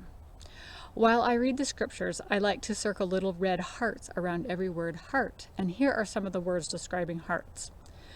Affections of, all thy, broken, corrupted, desire of, full purpose of, glorified, grieving, holiness of, imaginations of, lift up your, love with all your, meek and lowly of, pour in, pure, rejoicing, set upon riches, thankful, wielding, wicked, yielding, heart. The most oft repeated heart I find refers to the hardness of the heart. Not so good. It's interesting that scripture defines a person by their heart. We might describe someone as big-hearted, good-hearted, or having a heart of gold. Or we speak of people with faint hearts, conniving hearts, hearts of stone, or wise hearts. Have you ever had that experience where you feel love or loved and your heart seems to swell? It's like the Grinch in Dr. Seuss's How the Grinch Stole Christmas. Our hearts can become 3 sizes bigger. Though a heart can't repair itself, it is through the atonement of Jesus Christ that true and lasting healing becomes a vital opportunity for a change of heart. Perhaps not so much that a person could stand up in it, but so that true joy is left standing. So let's define love. I'm sure there's like hundreds of definitions, but here are the 5 that I'm using. An intense feeling of deep affection. Attention freely given without expectation of reward. The bridge between sorrow and joy. Ah, what you can't have and what you are so lucky to have at the same time. Remembering with fondness. I once read a story about the bee tree. 2 children living on the American frontier were attempting to capture some honey so they could impress their parents back at the log cabin. They were about to reach into the hollow space of the tree and grab the honey when a bear came along and scared them up the tree. When they finally made it safely home, their father returned to the tree, smoked out the bees, cut the tree above and below the hive, and returned with the heart of the tree trunk holding their bounty of sweet honey and nectar. Now hold that thought. Is it possible, when we strip away the influence of our environment, experiences, and relationships, that we've had intrinsic instructions of love instilled into our very core? Scriptures often reference the heart being written upon. But this shall be the covenant that I will make with the house of Israel, saith the Lord. I will put my law in their inward parts and write it in their hearts. That's Jeremiah chapter 31.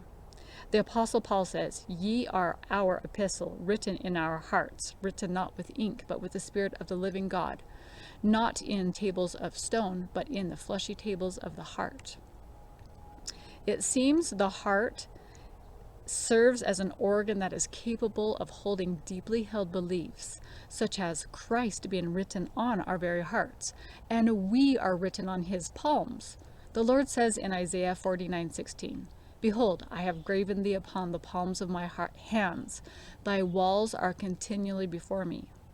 Since he has been written in our hearts and our names are written on his palms, we both really can't forget each other. Because of what is written in our hearts, we know enough to make it back to the Lord with both pieces of our engraved heart locket intact. Just like that father cutting the heart of honey out of the tree and bringing it home, our Heavenly Father hopes to do the very same. Touch our hearts like liquid gold so that he can guide us safely home. We know enough. Our life experiences and relationships are the very aspects that bring us into alignment with who we really are and who we're becoming, if we just let them. Sticks and stones may break my bones, but words can break my heart. How many times do we cast words thoughtlessly at others? Our loved ones can push our buttons again and again, which become a perfect opportunity to practice love like Christ's. When you agree to be a follower of Christ, you agree to take his name upon you, that you may always have his Spirit to be with you, which requires not casting stones. So try this experiment. The next time your spouse pushes your buttons, ask yourself, what is this person here to teach me about myself? Who is this person really as their true, higher self? And how would I really revere them in this light? Can I look beyond my pride and forgive them, knowing we each just sin differently? What is their hidden need? Usually love disguised as hurt. Hurt people hurt people. And finally, can I practice unconditional love at this moment by asking God to fill my heart with his love? I have found when I accomplish these 5 quick thoughts, my heart is filled with a magnified love for them that couldn't happen any other way. Unconditional love means approaching any of God's children with empty hands, no stones to cast. All based on the love and example of the rock of our Redeemer. So let's talk about mirroring needs in marriage. A spouse becomes personalized in your own growth and development on your journey here on earth. Some say that we marry people who we think are going to satisfy an unmet need. We put a lot of expectations on them to meet these needs, then become frustrated when they don't. Consider a spouse as a mirror to yourself. What most upsets you about your spouse is something that really upsets you about yourself. You might have to think about that for a second. I once heard of a lady who despised the toothpaste her husband flung on their vanity mirror each morning while brushing his teeth. It took the guy dying for her to realize it was her own spit splayed on the mirror each morning. She was really hating something about herself, and that's what really goes around and around in a relationship. So, a great book for this mirroring concept is called The Breakthrough Experience by John DeMartini. So, loving a screaming toddler. I remember the first time I realized I was loving conditionally and mirroring what I didn't want with my spouse.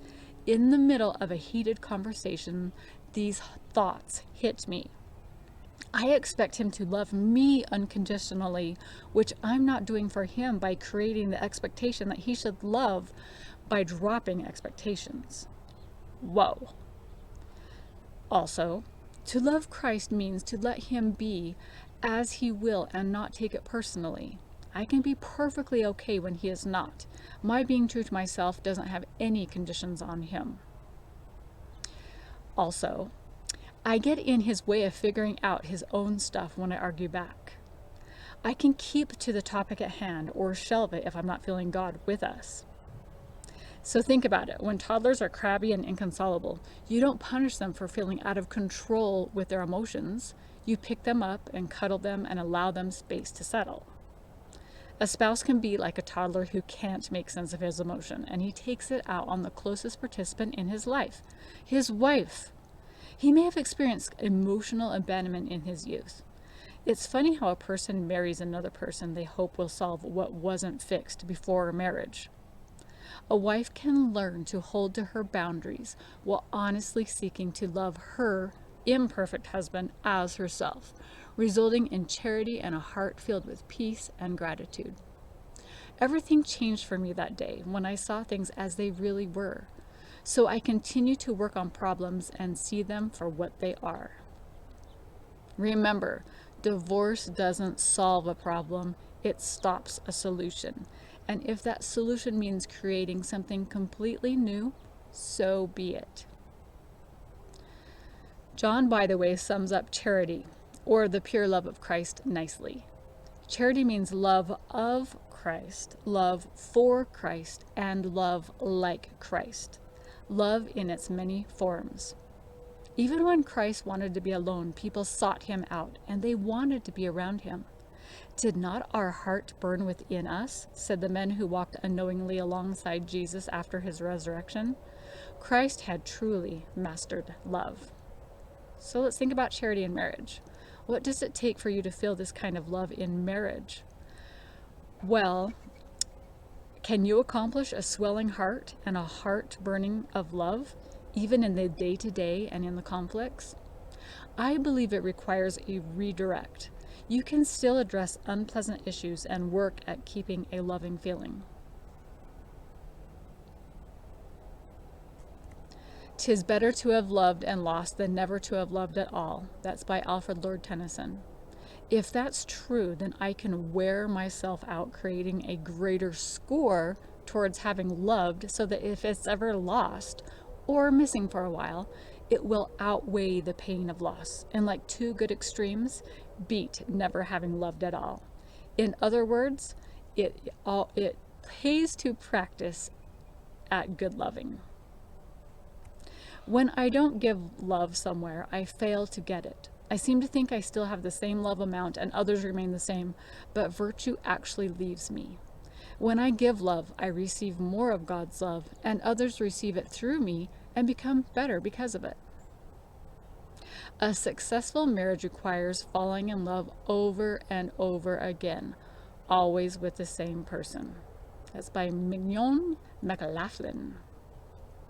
Choosing love means meeting up on new levels together, with different ways to get there, right? Cherishing, admiring, and adoring one another. I remember one time when I was in college and I had a piano teacher who was a woman who was married to a guy who was also in the music department. And one time during one of my classes, he peeked his head in and just kind of arranged some details for the day. And as he closed the door, she put her hand on her heart and she said, "He just makes my heart go pitter patter," which I thought was kind of cute. They're like 65 years old. Choosing love means choosing a mature love that isn't passionate and hot. That's enchantment. It's warm and comfortable. That's warm and comfortable, accepting and kind. Choosing love means experiencing repeated changes of heart. So, how do you stay in love? I know there's tons of suggestions, but I'm just going to give you a few here. First of all, let the past go again and again. Set down that backpack you don't have to carry. I mean, if you need to, take it out rock by rock, but you really can just set it down and just keep forgiving them over and over again, and just continue on at this moment as if we are right here in the present moving forward. Just let the past go again and again. 2, have dates with meaning. Pull out all the stops. And yes, I'm an organist, not always by choice, sometimes just because they need it. Some of the dates that we've had in the last year alone are a moonlit hike in the dark at a national park, dinner show and stay at a nice hotel, putting a mattress on top of our SUV and watching a meteor shower. We've tried all the rooms in a cool bed and breakfast, on different nights, obviously.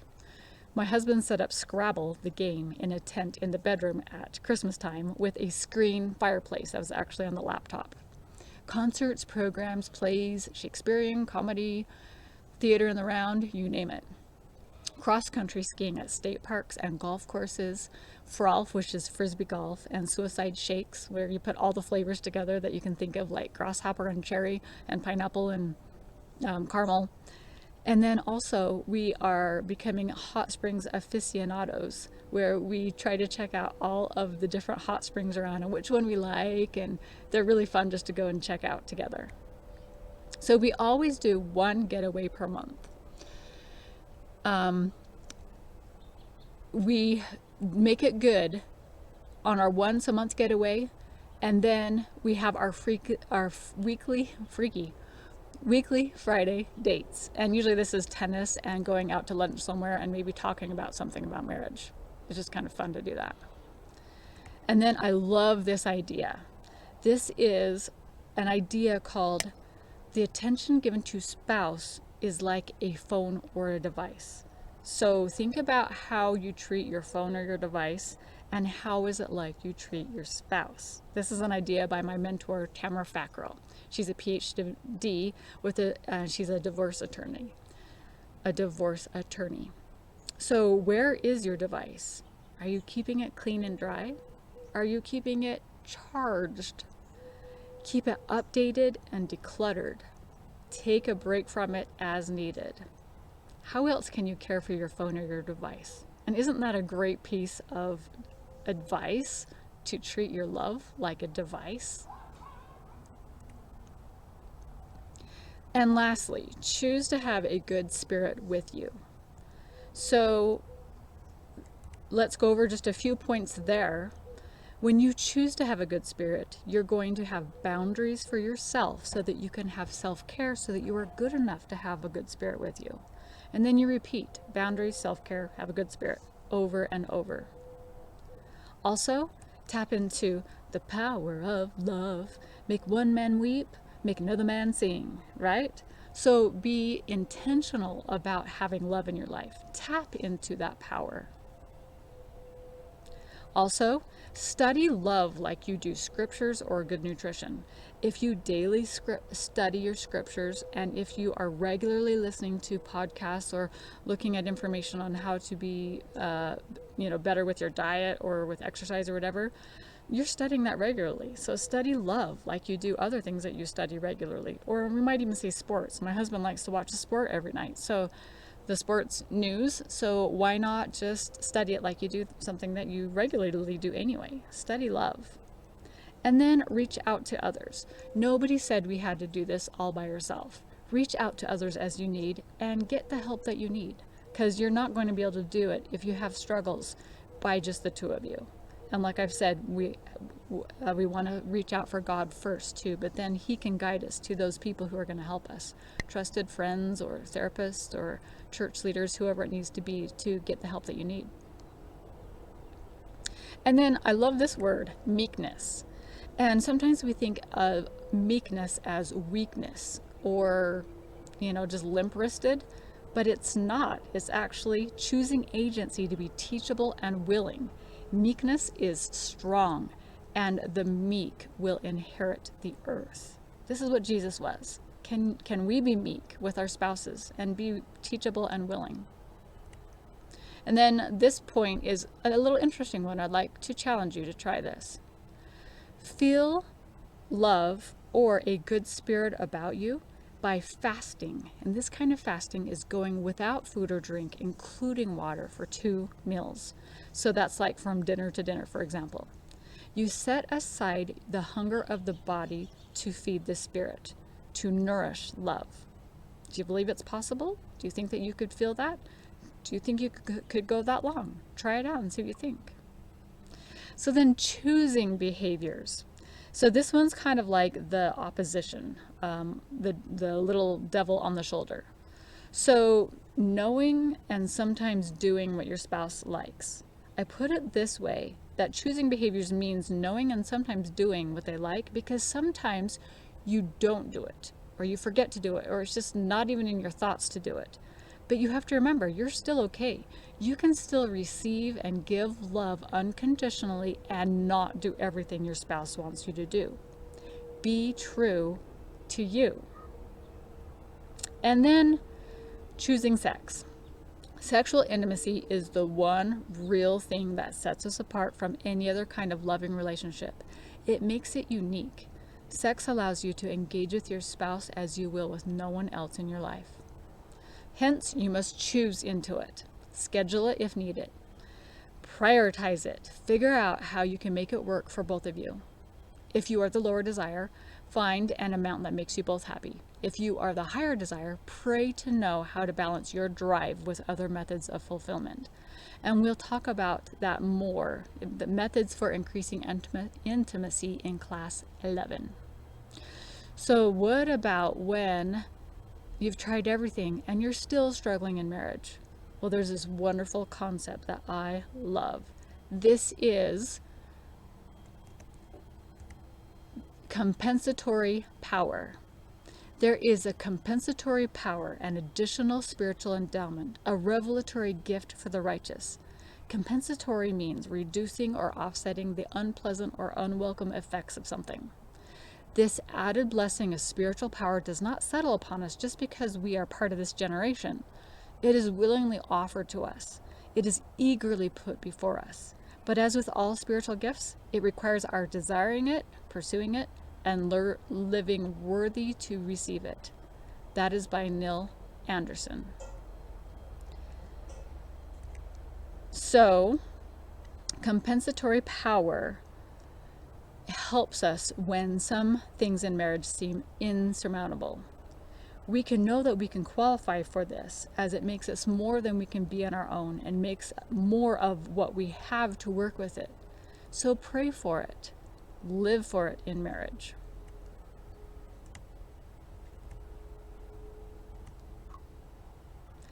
So here is an exercise for you to do. This is write for 7 minutes about what is the us feeling. So you should have the me feeling, which is different. But what is the us feeling in choosing love?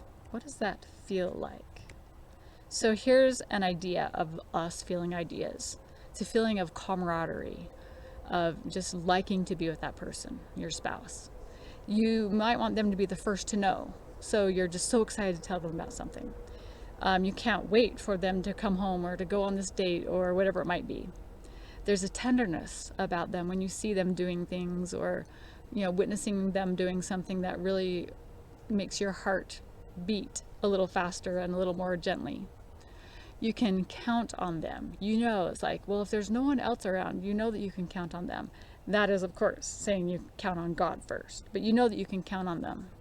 And then you feel larger and more expanded, like you're a larger spirit and like they are a larger spirit. You both feel better and more expansive together. So what is your us feeling ideas? So write about that for 7 minutes, and I'm just going to finish off with this quote. A wise old man once told me, I was given my wife to learn how to understand and love her. If I give up on that quest, then I have failed one of the most important challenges. He concluded, all the pieces have finally clicked together, and I can now see how they say a mature love is more radiant than I ever imagined possible. We are now the light in each other's eye. So that is the end of section 6, I Choose Love. The next class will be the final wrap up, I Choose You Ultimately. So I'll see you in the final concluding section. I choose you ultimately. There's a story that goes as follows. Jeannie was fairly old when she finally found Dee.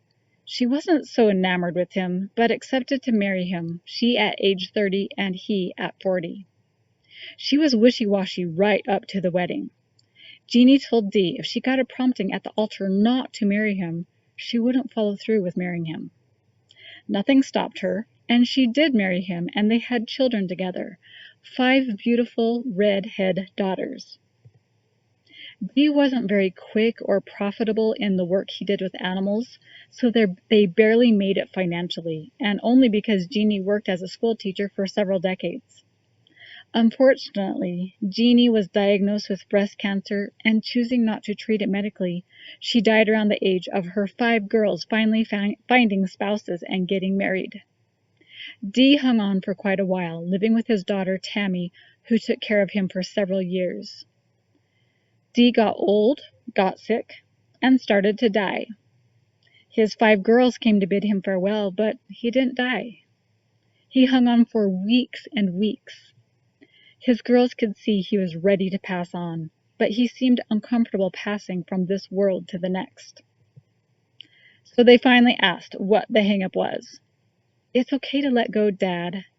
But he countered, I don't think she'll want me. When they realized he was talking about their deceased mother, Jeannie, they took pity on him, remembering the story they'd heard of their parents' marriage, that their mom wasn't exactly excited about marrying Dee. It may be totally true. He may be advancing to a place of loneliness. One night shortly after his admitting he was afraid to pass, Tammy, his daughter, had a dream.